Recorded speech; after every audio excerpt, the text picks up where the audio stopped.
Um ambiente que nos ajuda a viver experiências positivas é um ambiente que nos torna mais felizes e mais saudáveis.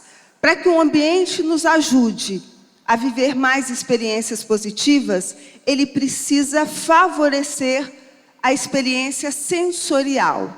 Ele precisa contribuir para que os nossos sentidos vivenciem emoções positivas, proporcionem emoções positivas. E é isso que o Savoring propõe. O Savoring, ele propõe que eu foque nos aspectos positivos da experiência do ambiente. Mas não só isso, que conscientemente eu crie condições para melhorar a minha relação com o ambiente. Ou seja, o Savoring não é só um movimento, uma atitude, um comportamento de apreciação passiva do ambiente ou da experiência. Ele é também uma proposta ativa. Como eu contribuo para maximizar a experiência positiva? Como criar experiências positivas? Essa é a proposta do Savoring.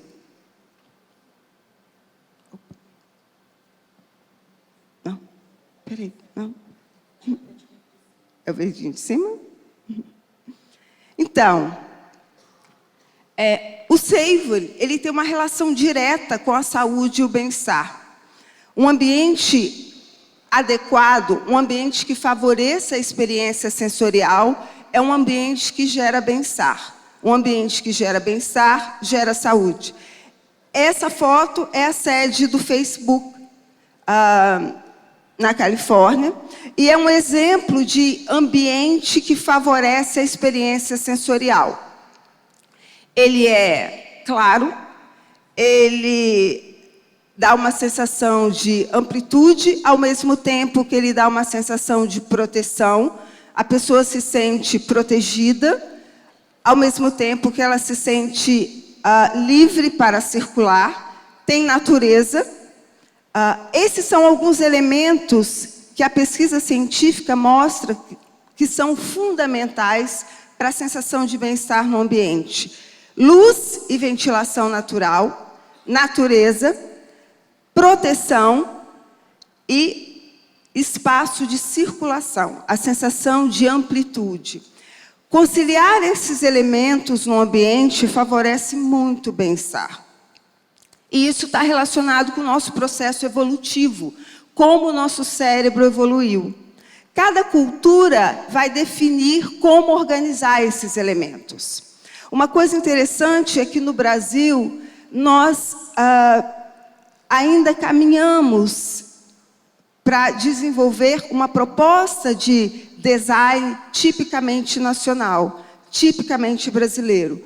Uma das propostas do projeto ESHA é conseguir identificar elementos tipicamente brasileiros no modo de habitar os ambientes.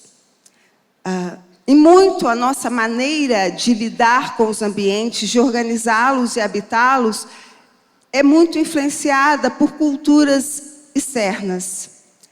E, do ponto de vista psicológico, construir uma identidade ambiental é muito importante para o nosso senso de bem-estar, né? Um ambiente que seja adequado ao nosso clima, à nossa rotina diária, às nossas referências culturais. Apesar disso, existem elementos que são elementos biológicos, que contribuem para o bem-estar. Quando nós falamos de tecnologia, é muito interessante pensar como a tecnologia pode se associar a essas necessidades intrínsecas do ser humano, quando ele lida com o ambiente construído. Um dos fatores que é fundamental para a sensação de bem-estar é a sensação de proteção. Por que isso é importante? Se a gente pensar na história evolutiva do ser humano, o abrigo era sinônimo de sobrevivência. Os nossos ancestrais viviam num ambiente profundamente inóspito, agressivo. E ele precisava do abrigo como garantia de sobrevivência. A casa surge dessa necessidade de abrigo. O ambiente construído surge dessa necessidade de abrigo. A casa hoje nós saímos na rua, nós não enfrentamos mais tigres, dentes de sabre, tribos inimigas querendo assaltar o nosso território. Mas nós lidamos com muito estresse diariamente.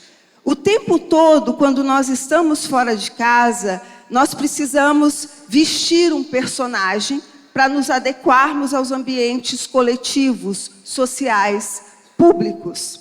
O espaço da casa é o espaço privado, no qual nós podemos nos despir das máscaras sociais e expressarmos mais autenticamente quem nós somos e o que nós queremos, pensamos ou sentimos.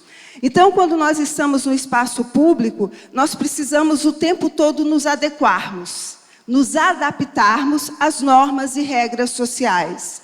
A casa, então, ela funciona como um refúgio psicológico, onde eu posso restaurar a minha energia, onde eu posso me conectar com a minha identidade, com os meus desejos e anseios mais profundos, mais subjetivos. E quando a casa consegue exercer esse papel de abrigo, de refúgio, ela gera bem-estar. Então, uma casa devassada, uma casa sem privacidade ou uma casa insegura, ela vai gerar muito estresse. E isso vai comprometer a nossa saúde física e emocional. Vai comprometer a nossa felicidade. A tecnologia hoje é um recurso muito útil para garantir a segurança em casa. Nós temos vários recursos para garantir que a nossa casa seja percebida como um abrigo, um refúgio do mundo externo. Nós temos fechaduras eletrônicas, fechaduras reguladas por impressão digital, pela configuração da íris. Nós temos sistemas de segurança. Hoje você pode controlar todo o acesso de uma casa a partir de um smartphone. E isso é muito importante, essa sensação de controle do espaço doméstico, do seu território, gera muito bem-estar para as pessoas. É claro que, se nós pensarmos que essa necessidade de segurança, ela vai ser maior na medida em que você vive numa sociedade mais insegura e mais violenta. Então, a tecnologia é um recurso muito importante para garantir essa sensação de bem-estar e segurança que é inata.